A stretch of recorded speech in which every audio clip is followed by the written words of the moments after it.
Welcome everybody to another Houston area market update. If you've been following my channel, you know that I do these every single month. The idea is to go over the numbers that were recently released by HAR, the Houston MLS. These are always released 30 days behind, so we're going to go over the numbers for September, but this helps us to get an idea of the health of the real estate market here in Houston so we can make the best choices for our families moving forward.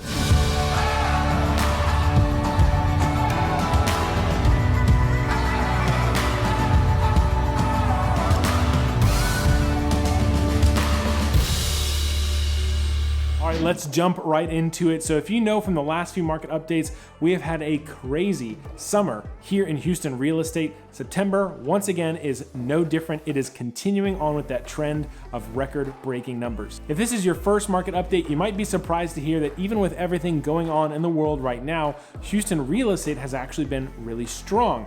Now, there are a couple interesting things to point out. One, housing inventory has been low, and it's been extremely low for the past few market updates. Well, here in September, we actually reached a 6-year low. There are just not enough homes on the market to meet buyer demand. Now, where is all this demand coming from? Well, right now we've got historically low interest rates. People are still getting crazy low rates, which is fueling buyer demand to get loans to take advantage of those low rates. But you still have a lot of fear and concern and maybe some misunderstanding from people who would have normally listed their house on the market for sale but decided to put it off for a year, maybe because of job and financing, whatever the reason might be. We have seen a decrease in the homes available, but an increase in the amount of buyers looking to buy. And that increase in demand and the 6-year low that we're seeing from inventory is going to eventually lead to the problem of there not being any homes available. It's narrowing the amount of homes that are there. So we're going to see some buyers who are hoping to buy something this year might be pushing those plans out until next year until they can find the right house for their family. All right, so let's go through some of these statistics here. The first one that we always look at is single family home sales. This year, there was a 29.1% increase in single family home sales versus this same time last year. This is the 4th straight consecutive month of positive growth in single family home sales. Now, this one surprised me last market update, and it surprised me yet again.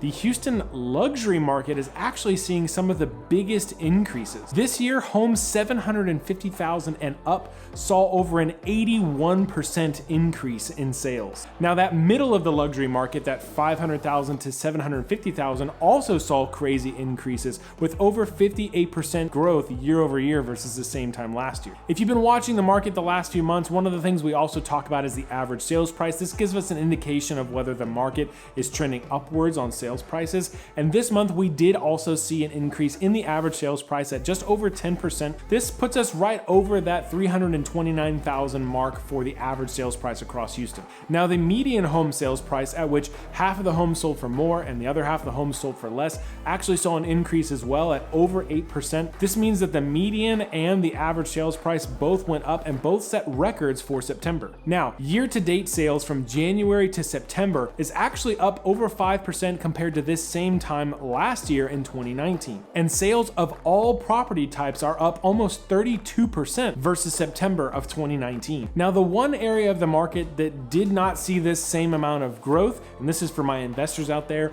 are leases of single-family homes and townhouse condominiums. Leases of single-family homes fell 3.9%, whereas townhomes and condominiums stayed relatively unchanged. On a good note, the average rent for single-family homes actually rose 5.5%, and the average rent for townhomes and condominiums rose 6.5%. So the same question that I pose at the end of every single market update is, what does this all mean? How do we take these numbers and figure out what this means for me as a home buyer or a home seller?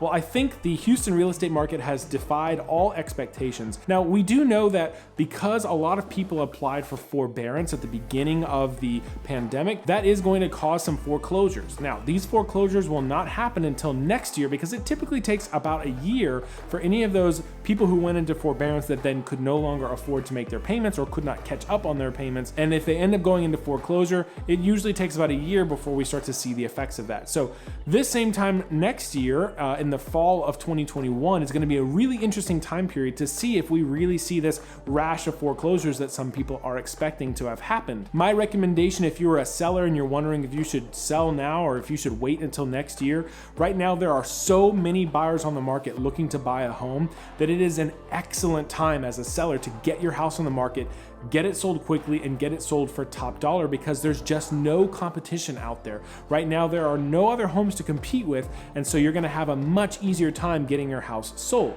Now, if you are a buyer on the flip side of that, as a buyer, it is a little bit more difficult to buy a home right now. Even though you're getting great interest rates and it's still a good time to buy if you can take advantage of them, you might have to be a little bit more willing to compromise on some of these items. So if you've watched the video that I posted last week that I shared from my team, the 80-10-10 rule, this is a rule that basically says 80% of the home is exactly what you want, but 10% of the home might be things that you would be willing to change in the future, and 10% of those things might be things that you might be willing to overlook or to deal with and compromise on. If you can find a home that fits that 80-10-10 rule, my recommendation is move forward on it, because it might be a very long time until we really see the increase in availability in homes that we might typically see. So if you're okay with waiting, you might wait. Now, we don't know what interest rates are going to look like next year. They could fluctuate. There's really no guarantee. Hopefully they will stay low, at least for the foreseeable future,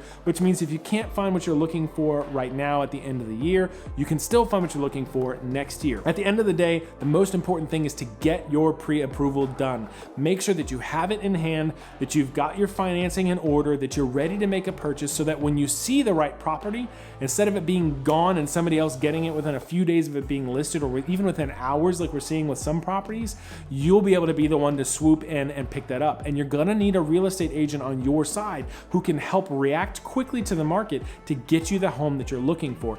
That's where me and my team at the Bridge Group come in. So if you're not working with me and my team, I'd love to have the opportunity to sit down to talk with you about what you're looking for in your next home, what your criteria is, and how I can help you find the next home for you and your family. If you've been thinking about selling, reach out to me. I would love to sit down to talk with you about how we could get your home sold, how we do it for so many families, and how we can ensure that you get the most money for your property and sell it in the shortest amount of time. Thank you guys so much for watching to the end of the video. Hopefully you find these market updates insightful. Make sure that you give it a thumbs up. That really helps the algorithm to get this information out to more people. If you're watching on YouTube, hit that subscribe button down below if you like content like this. I also put out other content every single week. Thank you so much.